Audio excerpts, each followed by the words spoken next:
মুসলমান রে ওই সন্তান মার কথা শুই না দৌড়াইয়া তার আব্বা জানের কাছে গেছে।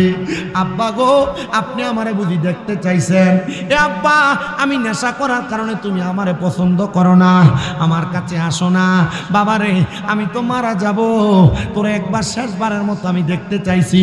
সন্তান কই সুযোগ পাইছি, ডাক দিয়া কই আব্বা জান, আপনি মারা যাইবেন, সারা জীবন পর্যন্ত নেশা করেছেন, আমি আপনার কাছে আবেদন জানাই, আপনি এই মুহূর্তে তাড়াতাড়ি আপনার মুখটা ধৌত করেন, ওযু বানান, আমি আপনার কালেমা পড়াই গো আব্বা জান। বলে আমি আমার সন্তানের কথা শুই না, ওই দিন রাত্রবেলা কালেমা পড়ছি, আমার সন্তানের কথা শুই না ওযু কইরা শুইছি, ওযু কইরা শুইয়া রাত্রবেলা এশারের নামাজ পড়া পরের দিন ফজরের নামাজও পড়ছি। ফজরের পরে আমি যখন ঘুমাইছি, ঘুমানোর পর আর আমি সজাগ হইতে পারি নাই, আমি ইন্তেকাল করেছি। ইন্না লিল্লাহি ওয়া ইন্না ইলাইহি রাজিউন। আমি যখন ইন্তেকাল করলাম, এরপর থেকে আল্লাহ তাআলা আমার নাজাত দান করেছে। বলে কারণ কি? কারণ কি? বলে আমার সম্পদের অভাব নাই, আমার টাকা পয়সার অভাব নাই, ধন দৌলতের অভাব নাই, আমার আল্লাহ তাআলা আমার ধন দৌলত গুলা আমার সন্তান ওয়ারিসদার হওয়ার কারণে সে আল্লাহর কোরআন শিখা তার সম্পত্তির মধ্যে সে আল্লাহ তাআলার কোরআনের দাওয়াত দেওয়া শুরু করেছে। জোরে করেন সুবহানাল্লাহ। হে হুজুর, এজন্য আমার আল্লাহ তাআলা আমার সারা জীবনের গুনাহ এক রাতের তওবায় মাফ করে দিছে। এলাকায় খাস তালিম হয়, এলাকায় খতমে গাউসিয়া হয়, এলাকায় 11 শরীফের মাহফিল হয়, যেখানে প্রতি সপ্তাহ প্রতি মাসে মাসে মাহফিল হয়। আপনাদের কাছে আবদার, প্রতি রাইতে একবার হলেও তওবা করবেন, প্রতি রাইতে একবার হলে আল্লাহর কাছে মাফ চাইবেন। কোন সময় আল্লাহ মাফ করে এটা কিন্তু আপনি বলতে পারবেন না। আল্লাহ যদি মাফ করে, ওই ক্ষমার কারণে, মাফের কারণে আপনি দুনিয়া আখিরাতে মাপ পেয়ে যাবেন। উনি বলেন আমি দুনিয়া থেকে কবরে আসার পর আমার একটা নেক সন্তানের দোয়ার কারণে আল্লাহ আমারে মাফ করে দিছে। আল্লাহ আপনি কাদেরকে মাফ করেন? আল্লাহ কয় শোনো, রাদিয়াল্লাহু আনহুম ওয়া রাদু আন, যারা আমি আল্লাহর সন্তুষ্ট করে, আমি আল্লাহ যাদের প্রতি সন্তুষ্ট হই, আমি তাদেরকে মাফ কইরা জান্নাত দান করি। আল্লাহ তারা কারা? আল্লাহ বলতেছে যালিকা লিমান খাশিয়া রাব্বা, যারা আমি আল্লাহরে বেশি বেশি ভয় করে, আমি আল্লাহকে বেশি বেশি ভয় করে, আমি আল্লাহ তাদেরকে মাফ করি। আমার শুভারামপুর এলাকার বাবা, শুভারামপুর এলাকার মুরব্বী বাবারা, আপনারা আমার আল্লাহরে খুশি করতে পারছেন কিনা জানি না। ও আল্লাহ, আপনি কি করলে খুশি হন? নামাজ পড়লে, রোজা রাখলে, হজ করলে, যাকাত দিলে, দান সদকা করলে, ভালো ভালো কাজ করলে, আল্লাহ কয় হ্যাঁ এগুলা করলেও আমি খুশি হইয়া যাই। এটা হলো খাইরে বিল ইখলাস, এটা হলো খাইরে বিল ইখলাস। কিন্তু খাইরু বিত তাকবীর হলো তোমরা যদি তোমাদের আম্মা আব্বারে খুশি করো, আমি আল্লাহ তাআলা খুশি হইয়া যায়। কিন্তু আমরা সুদ খাই, আমরা ঘুষ খাই, আমরা হারাম খাই, আমরা পরের হক মাইরা মাইরা খাই, আমরা মুসলমান দাবি করি, আমরার মাথায় টুপি আছে, পাঞ্জাবি আছে, আমরা সুদে টাকা লাগাই। আপনারা বলেন এমন হারাম করো, সুদ করো, তারা মুসলমান দাবি করে আবার সুদের টাকা খায়, এমন মুসলমানও বাংলা সমাজে আছে না? নাই। শুধু আছে না, আমরা সমাজের মানুষ এই সুদকুট্টিরে ধরে নিয়ে মসজিদ কমিটির সভাপতি বানাই, আমরা সমাজের মানুষ এই সুদকুট্টিরে ধরে নিয়ে মসজিদের সেক্রেটারি বানাই, আমরা সমাজের মানুষ এলাকার সর্দার মাতাব্বরির দায়িত্বে সুদখোর ঘুষখোর হারাম করতিরে দেয়। কথা কোন ঠিক কিনা? ভাই বাতিদার জমি দখল করে 500 টাকা খাইয়া বিচার ঘুরাইয়া দেয়, এমন মাতাব্বরের কাছে, সর্দারের কাছে, ফদাইন্নার কাছে দেয়। আল্লাহর কসম করে বলি রে, মুসলমান দাবি করে যদি হারাম খাও, সুদ খাও, ঘুষ খাও, পরের হক মেরে খাও, আর 500 টাকা এক কাপ চায়ের কাছে বেচা দেয়া বালা বিচারটারে খারাপ ভাবে ঘুরাইয়া দাও, খোদার কসম ও নবীর উম্মতের দলেরা, এই বিচারের কারণে আমার আল্লাহ তাআলার কাঠগড়ায় আটকা পড়া যাইবা। এবার আপনারা বলেন, নামে মুসলমান, কামে সুদ খায়, ঘুষ খায়, এমন হারামখোর সমাজে আছে না? না। বেড়ারা সুদ খায় না, শুধু বাড়ি বাড়ি আমার চাচিরা, আমার মামিরা সুদের ব্যবসা করে। কথা কয় না? যদি চাচার কাছে কয় কাকা সম্ভব হইবনি 10,000 টাকা দিতেন 3 মাসের লাগা, চাচাকে আমার কাছে নাই, তো চাচির কাছে ছাইয়া দেখ, তার বইনে দিছিল, তার কাছে কয়টা টিয়া সাইল্লা দিবার লাগিয়া। কথা এবিডির কাছে হাওলাতে লেগে গেলে কয় আমার কাছে কে আসেনি, তবে রাগ একটু ছাইয়া দিয়ে আমার বোন তাইর কাছে কটা টিয়া আছে, এগুলা চাইল্লা তাই সংসারটা চলে, তাই জামাইয়ের কামাই রুজি নাই, তাই মানুষের টিয়ারি দিলে এগুলা দিয়া কোনো রকম সংসারটা চলে। মানে বুঝছেননি আলখাটা লইবার লাগে। এ বেরিয়া তোমরা যারা পর্দার অন্তরালে তাই আমার ওয়াজ শুনতেছ আর সুদের ব্যবসার লগে জড়িত আছো, বাড়ি বাড়ি সুদের টেহা লাগাও, তোমার বইনের টিয়ার বঞ্জির টিয়া কইয়া কইয়া সুদের টেহা লাগাও, আল্লাহর কসম গো আমার আল্লাহ তাআলা তোমারে কঠিন বিচার করবে। আল্লাহ তাআলা এমন মহিলা সুদ করতে গা আমরা হেফাজত করক, জোরে কোন আমিন। আরেকটা সুদ আছে ন্যাশনাল সুদ, যেটা আমরা দেশে চলে আর কি বেশি। বেড়ার এলাকায় মানুষ সুদখুর কইব, এলাকায় মানুষ ঘুষখুর কইব, এ কথা চিন্তা কইরা বেড়া এলাকাতে সুদের টেহা লাগায় না। আগে সরকারি চাকরি করত, 20-30 লাখ টাকা পেনশনের টেহা পাইছে, এবার চা দোকানে বয়া বয়া মানুষের গিবত করে, মানুষের বদনাম করে। এবার যদি কয় কাকা কামাই রুজি দাও নাই এখন চলেন, কেমনে কয় আল্লাহ চালায়, কিন্তু তলে তলে খবর লইয়া দেখা যায় এবার ব্যাংকে 20 লাখ টাকার এফডিআর করে রাখছে। এই এফডিআর নামক ইন্টারন্যাশনাল সুদ, এটা হালাল না, এটা হারাম। অনেকে চিন্তা করে আর ধরা দিখাইলে আরেকটা সুদ আপনার বউ আপনার ফার্ম দিয়ে খাওয়ায়। হুজুর এটা কোনটা আমি জানি না, আজকের ওয়াজের পরে আর আমার এই এলাকার দাওয়াত হইতো। কালকে সাধনে বয়ে বয়ে করবো, সবই ঠিক আছিল, শুধু একটু সাইডে ফেটে গেছে আসেনি। আমি কুমিল্লা যে কোনো এক থানায় এ ওয়াজ করার পরে এলাকার সব রাজি আমার দাওয়াত দিত, কিন্তু 4-5 জন এলাকার মাথাওয়ালা মুরব্বী আর রাজি না। যা তোরা হেরে দাওয়াত দিলে তোরার মতো মাহফিল কর। ফোলা নিকো ঠিক আছে আমরা লয়ে করলাম না, আমরা মাহফিল আমরা একা কইলাম। ফোলা হয় না আলগা মাহফিল করে আমার দাওয়াত দিছে। আমার দাওয়াত দেখো হুজুর আপনি যে গত বছর সুদের ওয়াজ করছেন, আমরা এলাকার ইন্টারন্যাশনাল 3টা সুদখোর যারা সুদের টেহা দিয়ে কেউ একতলা কেউ দুতলা বাড়ি বানাইছে আর কেউ ফোলারে বিদেশ নিয়ে পড়ায়, হুজুর হেতারা আপনার বিরোধিতা করছেন, সবাই আপনার এসে পালা করছে। তা আমি বুঝা লইছি তার মানে আমার বিরোধিতা যদি করে মধ্যে একটা সুদখোরই তো করবো। কি কন যে সুদ আপনার বউ আপনার ফার্ম দিয়া খাওয়াই, ওই সুদরা অন্য কোনো সুদ না। ওইটা হলো দেখবেন আপনার বউ আপনার একদিন কানে কানে কয় তুমি যে যা ইনকাম করো সব খাই এলাও।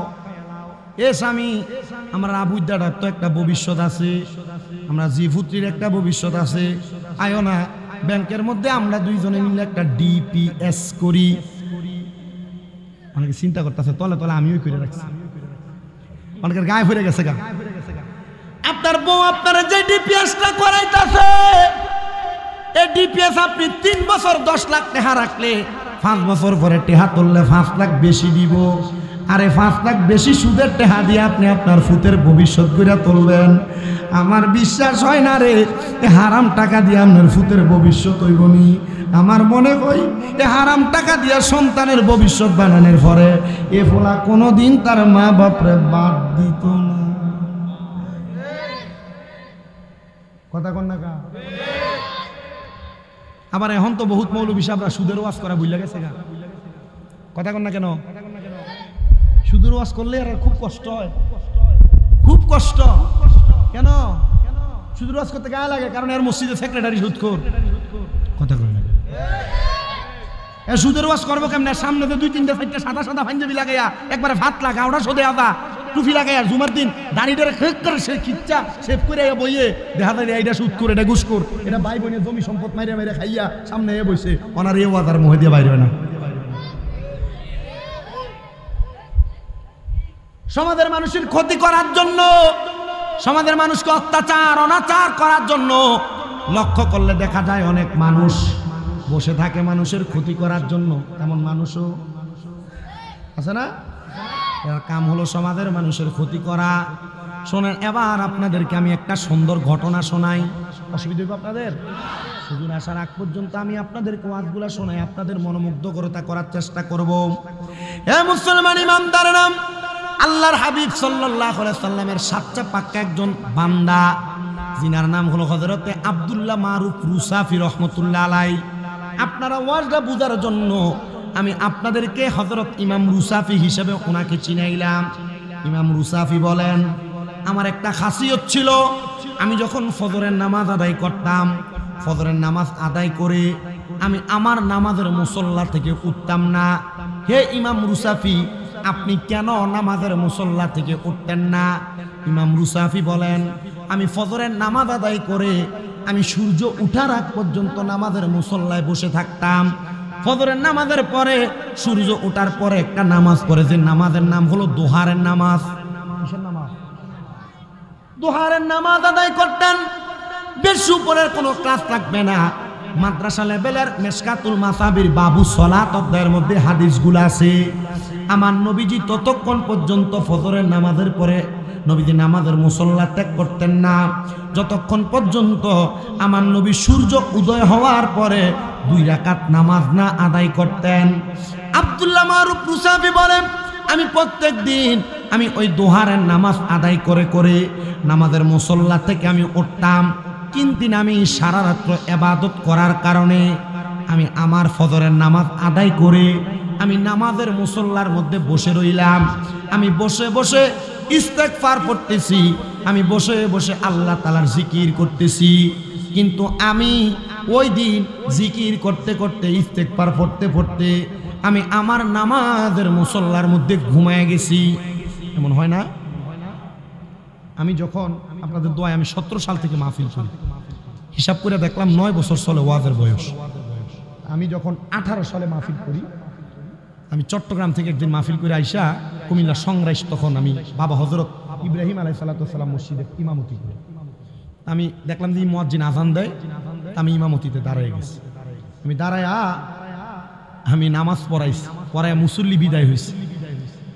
তা আমি শরীরে এমন ক্লান্ত, মুয়াজ্জিনকে কইছি নামাজ যেহেতু শেষ, তুমি যাও, আমি আসি এখানে, ফ্যানটা বন্ধ করো না। আমি এই নামাজের কষ্ট করে আসছি তো মাহফিল করে, শরীর এমন ক্লান্ত, আমি এই নামাজের মুসল্লা যে ঘুমাইছি, মুয়াজ্জিন জোহরের নামাজ আদায় আযান দিতে আইয়া আমার ডাক দিয়ে তোলতেছে, হুজুর ওঠেন না, জোহরের ওয়াক্ত হয়ে গেছে। এমন হয়, এমন হয় না?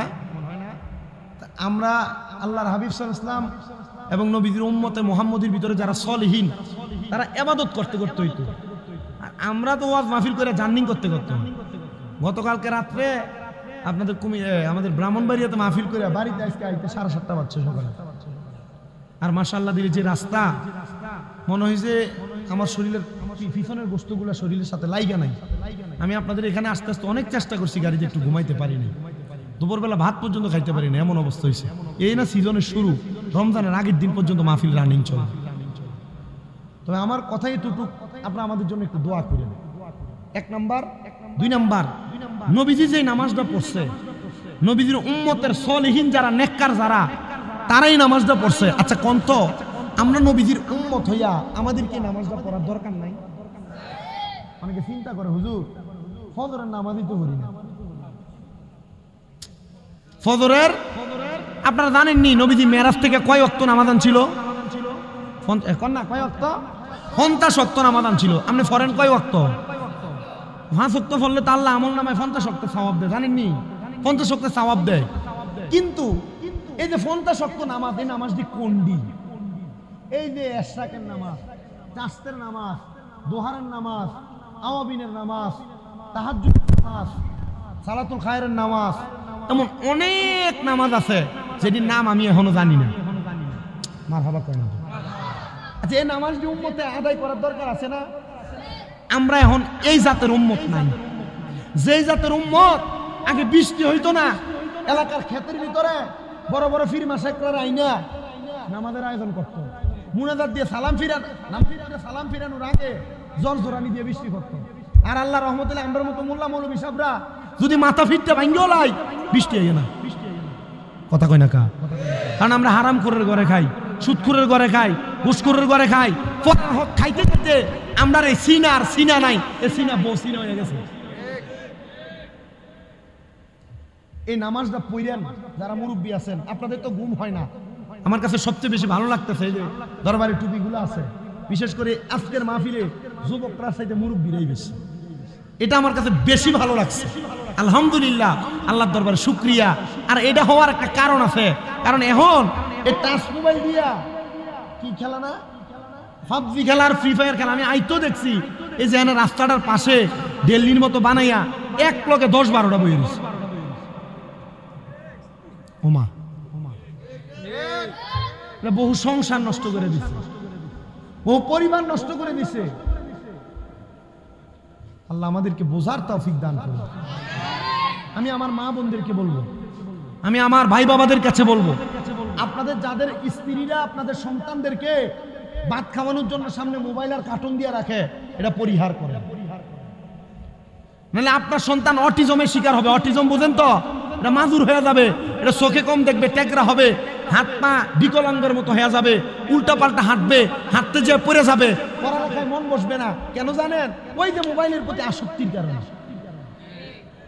এই মোবাইল আসক্তি, এই মোবাইল ডিভাইসের যেই ভাইব্রেশন আপনার সন্তানের ব্রেইনে অ্যাটাক করে, এই ব্রেইন অ্যাটাক করার কারণে আপনার সন্তানের ব্রেন শক্তি লোপ পায়, স্থিতিশক্তি লোপ পায়। আপনি আপনার স্ত্রী মাশাআল্লাহ ভিডিও কত সুন্দর মোবাইলের কার্টুন লাগাই দেয়, যদি ধমক দেয় এই মোবাইল নাও না কেন, আরে কার্টুনটা লাগাইলে বাচ্চাটা ভাত খায়, আর 1 দিন 2 দিন 3 দিন দেখবেন এমনি খাবে। এখন এটা করার কারণ কি? কারণ বেড়ি যখন এই ফুতেরে আর এই জিরে ফেডে লইছে, এ ভিডিও মাশাআল্লাহ দিলে তাসবিহ পড়বো, জিকির আজকার করবো, দুরুদ পড়বো না। এবারে কাম এটা না, এবারে কি করছে? সন্তান গর্বে আর বয়ে বয়ে টিকটক চাইছে। কেটা কেটা ঠিক কইতাছে, আমি চাইতাছি কিন্তু এই কথা বলেন না কেন? আছে না নাই? আর হুজুর বড় পীর গাউসে পাক আব্দুল কাদের জিলানীর মা কয়, আমি আমার ফুতের গর্বে লইয়া 18 পারা কোরআন পড়ছি। আর গাউসে পাক আমি দুনিয়াতে আসার পর 18 পারা কোরআন শরীফ এমনি মুখস্থ শোনাইছি। তো তুমি কবর, তুমি তোমার ফুতেরে আর জিয়ারে গর্বে লইয়া তুমি টিকটক চাইবা, আর এ ফুতে বড় হইয়া তোমার ফিটটা ঠিকঠাক করবো। কথা কয় না কেন? ঠিক না বের?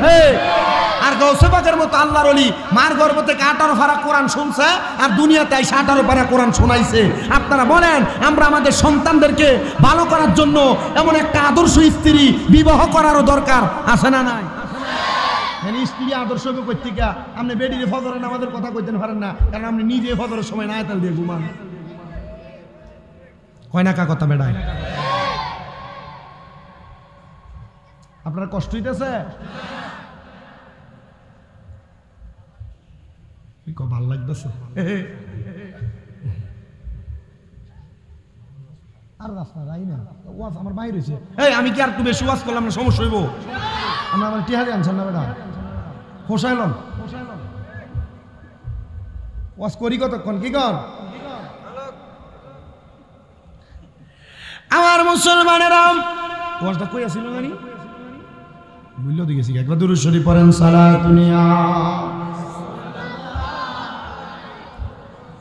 সালামুনিয়া সাল্লাল্লাহু আলা সাল্লাল্লাহু আলাইহি সাল্লাল্লাহু আলা মুহাম্মাদ সাল্লাল্লাহু আলাইহি ওয়াসাল্লাম।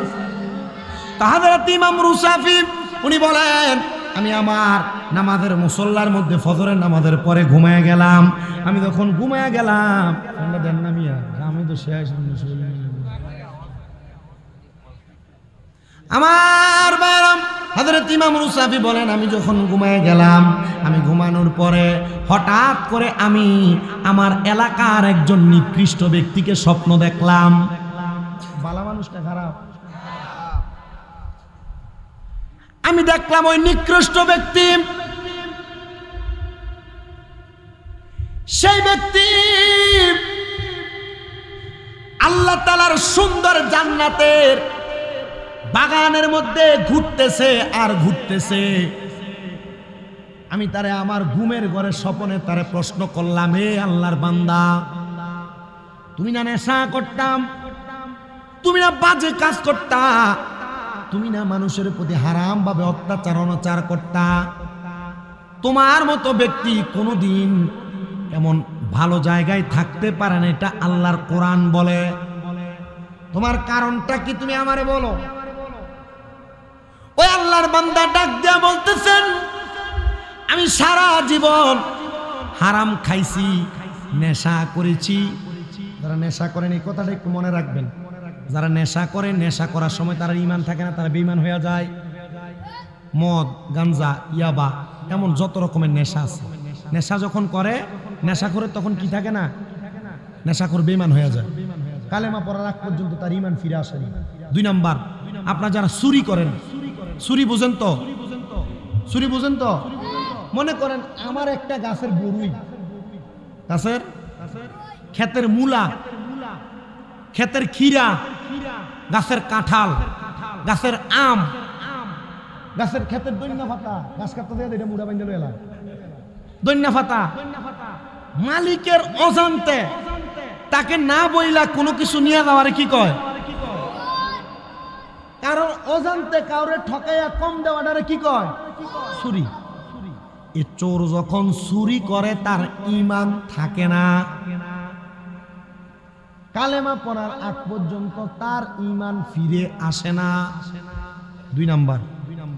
3 নাম্বার, কোন জেনাখোর যখন জেনা করে, এই যারার ঘরে বউ আছে, তুমি তোমার স্বাস্থ্য বোনের দিকে চাও, তালতো বোনের দিকে চাও, খালতো বোনের দিকে চাও। এ মহিলারা যারা স্বামী বিদেশে, আপনারা যারা স্বামী ছাড়া অন্য পর পুরুষের সাথে কথা বলেন, এটাকে জিনা বলে। কি বলে? জোরে কোন? গত কিছুদিন আগে কুমিল্লা চান্দিনার এক ছেলে ফোন দিয়া কাঁদতেছে, হুজুর আমার বিদেশ করা 7 বছরের ইনকামের টাকা আমার স্ত্রীর অ্যাকাউন্টে, আমার 2টা বাচ্চা, একটা বাচ্চার বয়স 4 বছর আর একটা বাচ্চার বয়স 7 বছর।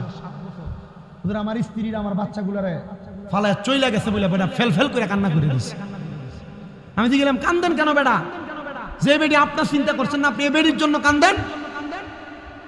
আমার কো হুজুর আমি আমার এই বউয়ের জন্য কান্দি না, আমার টাকা নিয়ে গেছে আমি এই জন্য কান্দি না, আমি কান্দি আমার 2টা বাচ্চা ফালাইয়া দিয়ে গেছে এই বাচ্চাগুলোর জন্য। আমি বিয়ে করলে আমার বউ আসবে, কিন্তু আমার এই বাচ্চাগুলো তার মা আর পাবে না।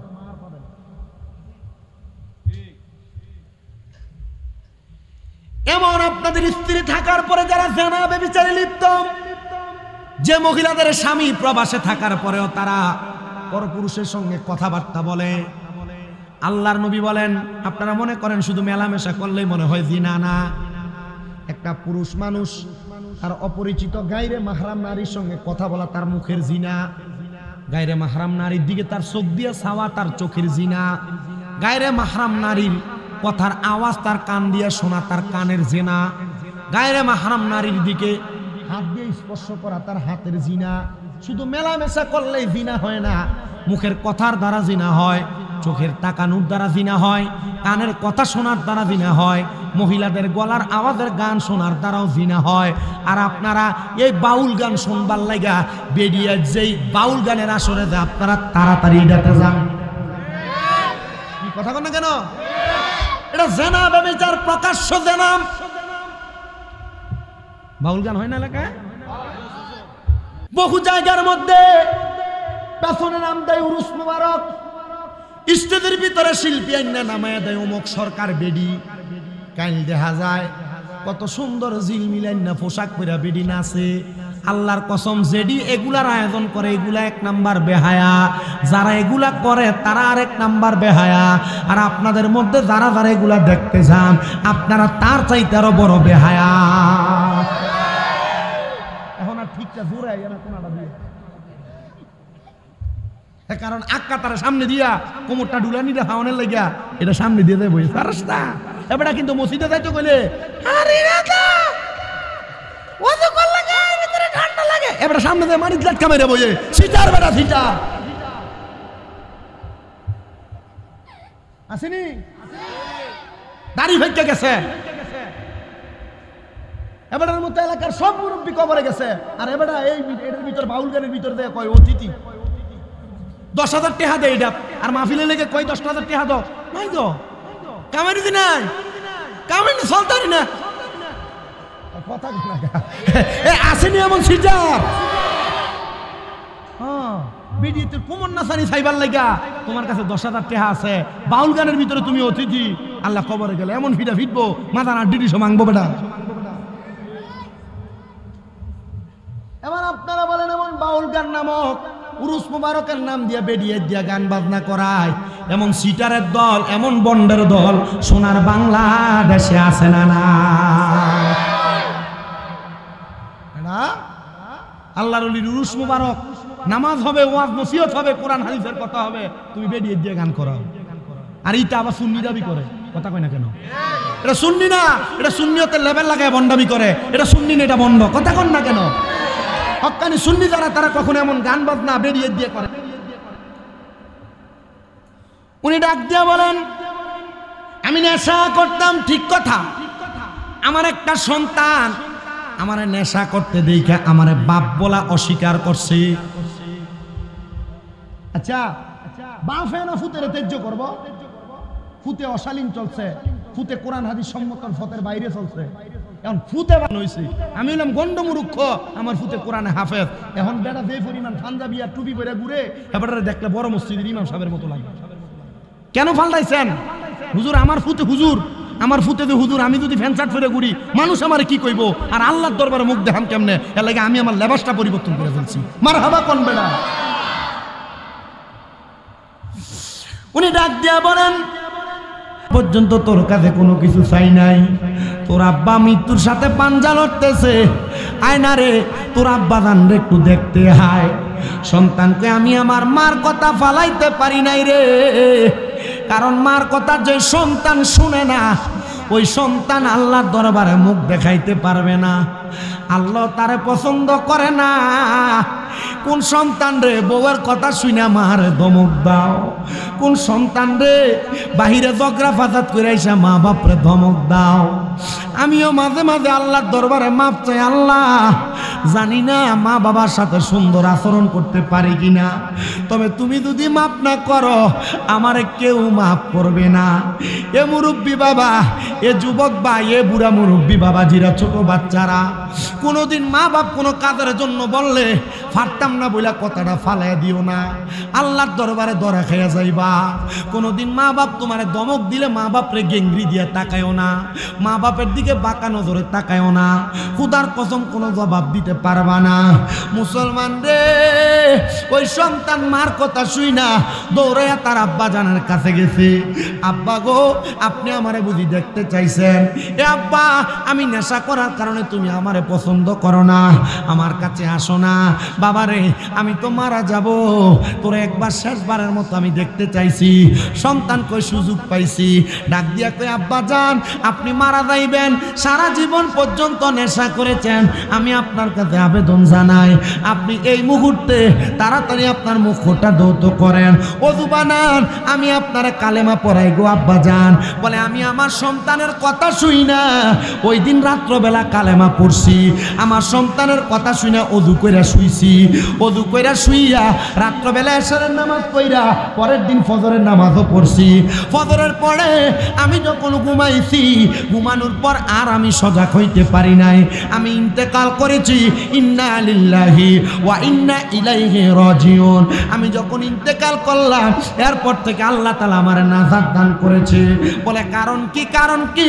বলে, আমার সম্পদের অভাব নাই, আমার টাকা পয়সার অভাব নাই, ধন দৌলতের অভাব নাই, আমার আল্লাহ তাআলা আমার ধন দৌলত গুলা আমার সন্তান ওয়ারিসদার হওয়ার কারণে সে আল্লাহর কোরআন শিখা তার সম্পত্তির মধ্যে সে আল্লাহ তাআলার কোরআনের দাওয়াত দেওয়া শুরু করেছে। জোরে করেন সুবহানাল্লাহ। হে হুজুর, এজন্য আমার আল্লাহ তাআলা আমার সারা জীবনের গুনাহ এক রাতের তওবায় মাফ করে দিছে। এলাকায় খাস তালিম হয়, এলাকায় খতমে গাউসিয়া হয়, এলাকায় 11 শরীফের মাহফিল হয়, যেখানে প্রতি সপ্তাহ প্রতি মাসে মাসে মাহফিল হয়। আপনাদের কাছে আবদার, প্রতি রাইতে একবার হলেও তওবা করবেন, প্রতি রাইতে একবার হলে আল্লাহর কাছে মাফ চাইবেন। কোন সময় আল্লাহ মাফ করে এটা কিন্তু আপনি বলতে পারবেন না। আল্লাহ যদি মাফ করে, ওই ক্ষমার কারণে, মাফের কারণে আপনি দুনিয়া আখিরাতে মাপ পেয়ে যাবেন। উনি বলেন, আমি দুনিয়া থেকে কবরে আসার পর আমার একটা নেক সন্তানের দোয়ার কারণে আল্লাহ আমারে মাফ করে দিছে। আল্লাহ আপনি কাদেরকে মাফ করেন? আল্লাহ কয়, শোনো, রাদিয়াল্লাহু আনহুম ওয়া রাদু আন, যারা আমি আল্লাহর সন্তুষ্ট করে, আমি আল্লাহ যাদের প্রতি সন্তুষ্ট হই, আমি তাদেরকে মাফ কইরা জান্নাত দান করি। আল্লাহ তারা কারা? আল্লাহ বলতেছে, যালিকা লিমান খাশিয়া রাব্বা, যারা আমি আল্লাহরে বেশি বেশি ভয় করে, আমি আল্লাহকে বেশি বেশি ভয় করে, আমি আল্লাহ তাদেরকে মাফ করি। আমার শুভারামপুর এলাকার বাবা, শুভারামপুর এলাকার মুরব্বী বাবারা, আপনারা আমার আল্লাহরে খুশি করতে পারছেন কিনা জানি না। ও আল্লাহ, আপনি কি করলে খুশি হন? নামাজ পড়লে, রোজা রাখলে, হজ করলে, যাকাত দিলে, দান সদকা করলে, ভালো ভালো কাজ করলে আল্লাহ কয় হ্যাঁ এগুলা করলেও আমি খুশি হইয়া যাই। এটা হলো খাইরে বিল ইখলাস, এটা হলো খাইরে বিল ইখলাস। কিন্তু খাইরে বিল তাকদীর হলো তোমরা যদি তোমাদের আম্মা আব্বারে খুশি করো, আমি আল্লাহ তাআলা খুশি হইয়া যায়। আরে আল্লাহর পড়ে নবী আমার, আল্লাহর পড়ে নবী আমার, তারপরে মা জননী, মাঝে আমার নয়নের মণি কন্যা, মাঝে আমার। সবাই কয় না মারে ভালোবাসেন না বুঝি?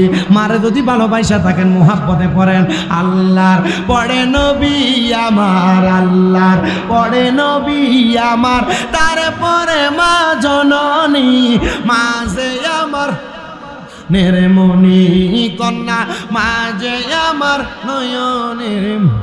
আল্লাহর নবী ডাক দিয়া কয় জগতের মানুষ, আমার আল্লাহ তাআলার ঘোষণা, ওই মা বাপরে খুশি করলে আমার আল্লাহ খুশি হইয়া যায়।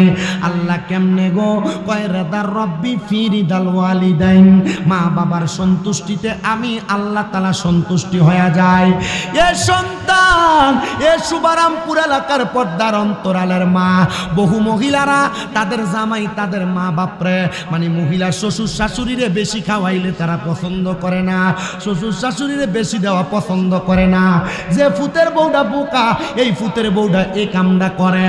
যে মহিলা চালাক, এ মহিলা কখনো শ্বশুর শাশুড়িরে জুদা করে না, শ্বশুর শাশুড়িরে আলাদা করে না। বলে হুজুর কেন কেন কেন? মহিলারা শুই না লোগো, তোমার স্বামী যদি তার মা বাপরে খাওয়ায়, আল্লাহ তাআলা তোমার স্বামীর ইনকামে বরকত দিব, তোমার স্বামীর কামাইয়ে বরকত দিব, তোমার স্বামীর রিজিকে বরকত দান করব। এ যুবক ভাই, এই মুরব্বী বাবা, মা বাবার পেছনে টাকা পয়সা খরচ করলে দাম কমে না, ইজ্জত কমে না, সম্মান কমে না। মা বাবার পেছনে টাকা পয়সা খরচ করলে দাম বাড়ে, ইজ্জত বাড়ে, সম্মান বাড়ে। কিন্তু আমাদের সমাজের সন্তানেরা, আমাদের সমাজের বর্তমান সেকুলেশন একটা সিস্টেম হয়ে গেছে। বলে কেমন সিস্টেম? সন্তান তারা যদি 2 ভাই হয়, সন্তান তারা যদি 3 ভাই হয়, মা বাপকে জুদা করে দেয়।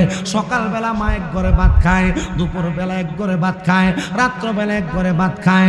মা বাবার ভাত খাওয়ানি নিয়ে বিচার বসে, মা বাবার ভাত খাওয়ানি নিয়ে সালিশ বসে।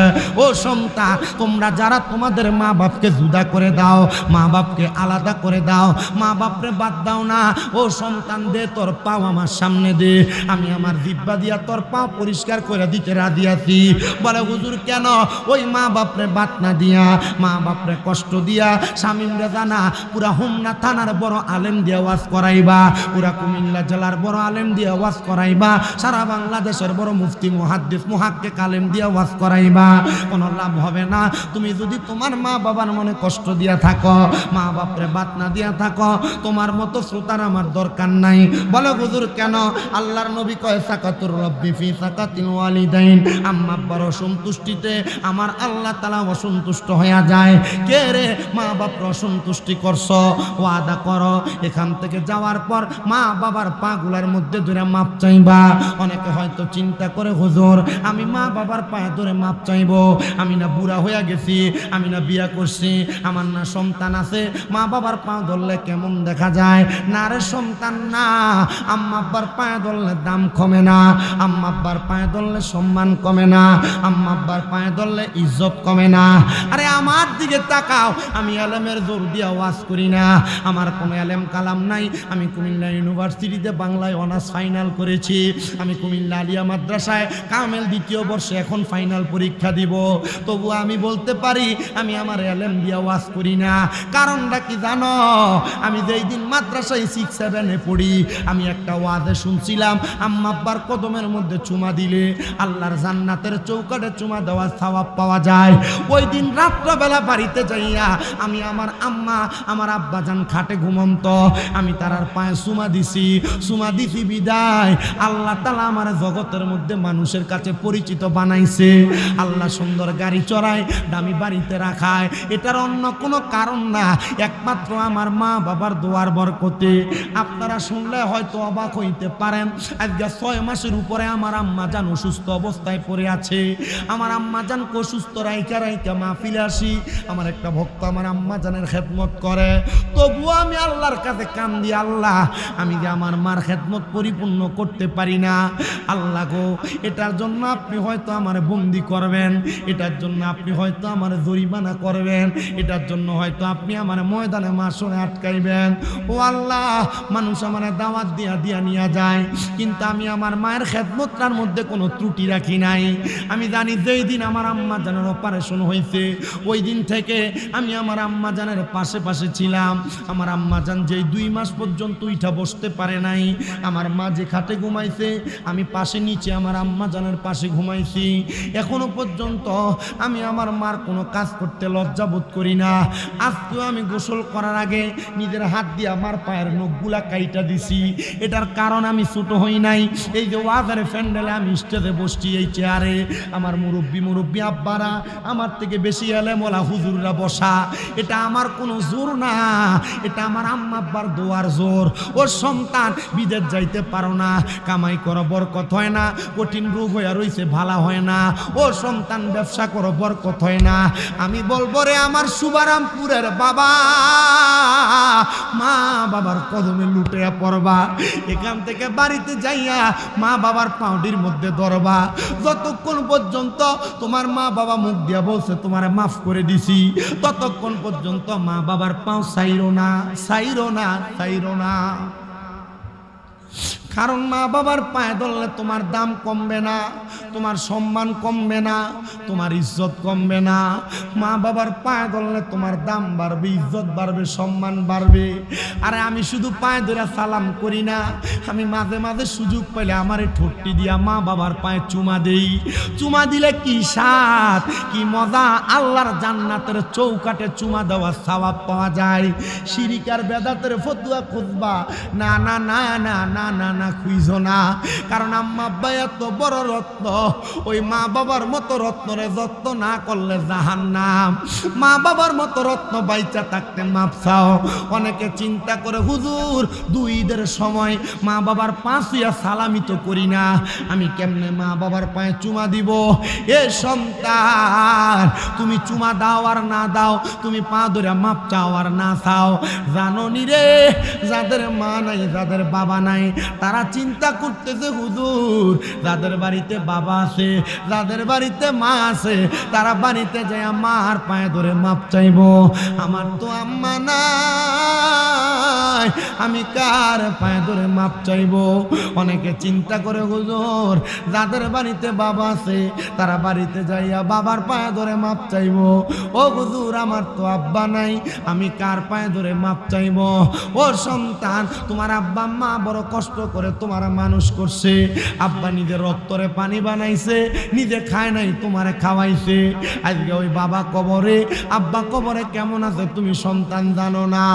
ভালোবাসি তোমায় বাবা, বুকটা যে যাইছি রে, তোমার কথা হৃদয় মাঝে পড়ছে বারে বারে। বাবা তুমি কেমন আছো ছোট মাটির ঘরে, তোমার কথা হৃদয় মাঝে পড়ছে বারে বারে। বাবা গো, ও বাবা, বাবা গো, ও বাবা,